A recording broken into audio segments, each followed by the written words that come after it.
Screen actors, in this video, you'll learn why many actors are slaves to their scripts. You'll also learn how to become a master of any script if you are a slave right now. So what will mastery look like for you? What will it feel like? First, you'll be more relaxed when you act. You'll look and sound natural. Your work will have a new sense of ease. That means that you're going to project an energy that the camera will love. You'll be more compelling and interesting to watch. Not bad, huh? So what makes you a slave to a script? Intimidation. You feel intimidated by the words you see on the page. You feel anxious about making those words come to life. You agonize about the right way to say your lines. Think about it. They're just words. Does this apply to you in any way? Well, answer this question. Have you ever worried about what a casting director is looking for when you audition? You know, you become obsessed about the way that person and other decision makers see and hear the script in their heads. You know, it's natural to have those thoughts, and it's important to quickly let them go. Because if they dominate your mind, they will slam the door shut on your creativity. Now, if you identify with some or all of what I just said, you need to make a major mindset shift. Here's how. Become irreverent toward your scripts. Huh? Aren't you supposed to respect the script? Yes, but often actors unconsciously put the script on a pedestal where it remains always out of reach.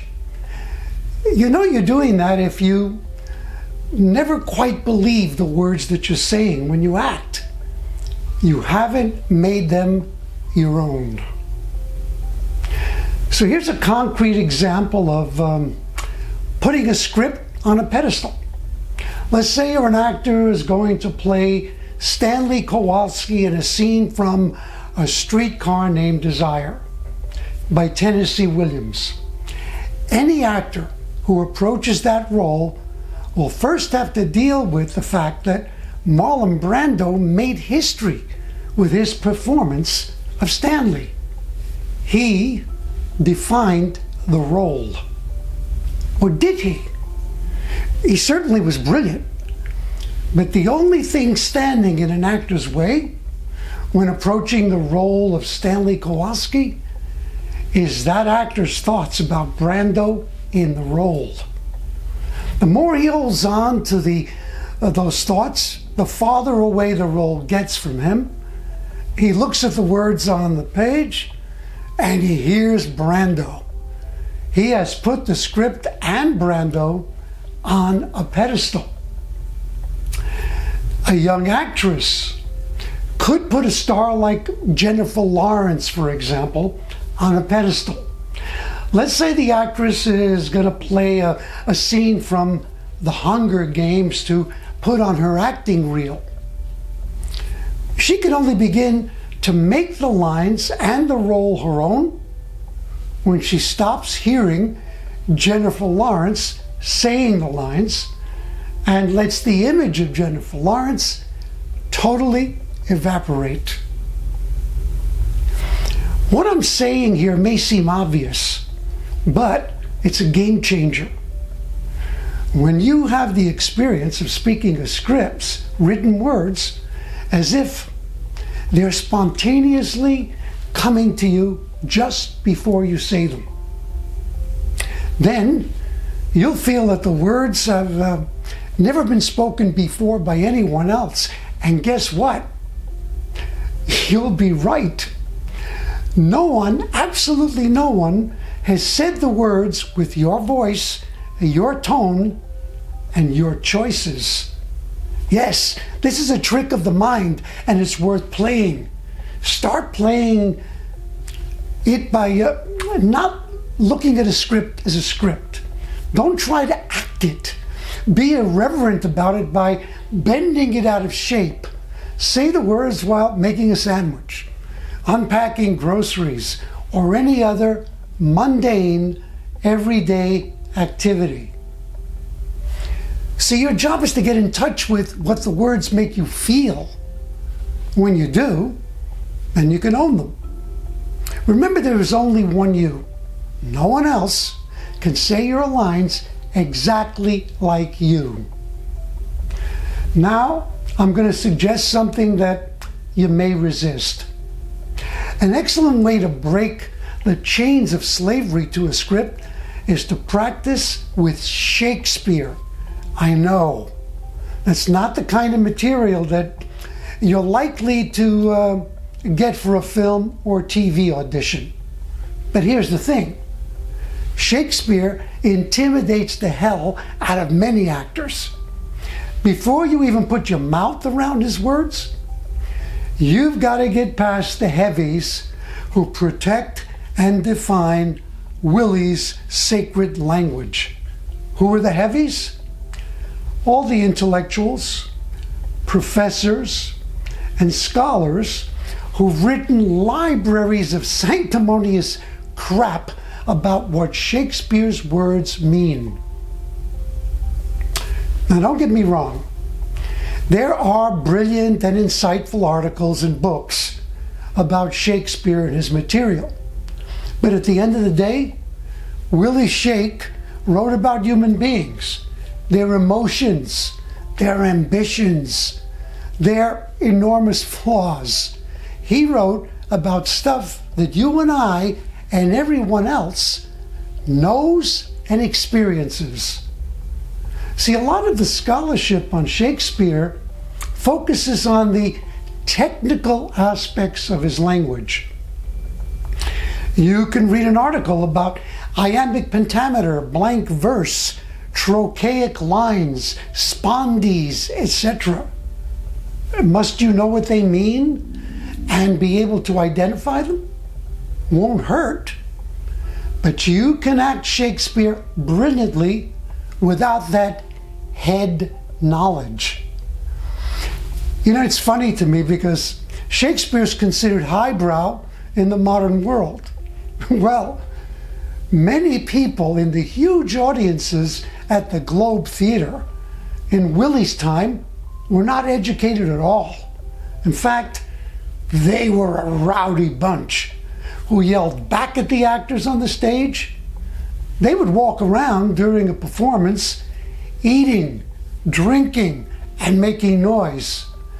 They would even throw things at the stage if they hated the show. Hey, talk about irreverence. As an actor, your job is to look beyond the words that people speak, to dig down deeper to the core of what makes them do what they do, to understand their human emotions and motives for behaving. Those have always been the same for all people, in all places, at all times. What does your character passionately want? What does he or she feel? What actions does your character do to satisfy those wants and feelings? Be irreverent by expressing those wants and feelings on paper in simple, everyday terms. Behind Shakespeare, Richard III's poetic opening speech that begins with, "Now is the winter of our discontent, made glorious summer by the son of York," is Richard's burning desire for significance at any cost. Richard feels pushed aside because his brother Edward, this son of York, is now the darling of Richard's world. Richard's jealousy is so powerful that he will entrap his brother in a plot and have him killed. Ain't nothing highbrow about that. The words in any scene are just words. They have no life of their own until you come along. Your bold acting choices define what those words mean. Approach every script with the attitude that you cannot make a mistake. The only mistake is playing it safe and wanting to be liked. Now, if you haven't watched my recent video on how to learn lines, watch it today. It'll help you with what I'm talking about here. I'll put a link to it below, and it has specific steps for you to follow to tame any script you want to play. Now, if you've gotten value from this video, give it a like and subscribe to the channel if you haven't done so already. Then, share your major takeaway in the comments below. You can really help support your fellow actors by doing that, by coming back here after you've done the exercises and sharing what you've discovered. You'll find a link below to the free ebook I've written for you. It's the ultimate guide to self-taping, a 21-page manual with acting tips, specific gear to use, and a complete diagram of my studio setup, which you can copy and use right now. This is the setup I'm using to shoot this video. Get the book, read it, and apply what you learn, and start making improvements in your self-tapes immediately. You'll also find a link to my latest online course, Self-Taping Mastery. Now that's a deeper dive into the subject of self-taping that'll give you bulletproof confidence for all your self-taped auditions. Click the link and check out what I'm offering. You'll discover that there's a fast action bonus. If you enroll in Self-Taping Mastery, you'll also get my other online course on how to ace all of your live auditions. Now that course sells separately for $199. You get it absolutely free when you say yes to Self-Taping Mastery today. Once again, give the video a like if you've gotten value from it. Share your takeaways in the comments section below, and please subscribe if you haven't already done so. Remember, whenever you have a script in your hands, always feel it first, then say it. When you do both, you'll mean it. Then you'll probably book it. Go out and create a stellar on-camera career for yourself. And please, let me know about it so I can celebrate with you, and I'll share your win with the world. I'm Louis DeBianco, and this is my channel, Screen Acting Success. This is where you will always find tips, techniques, and secrets to help you become an exceptional working screen actor in demand.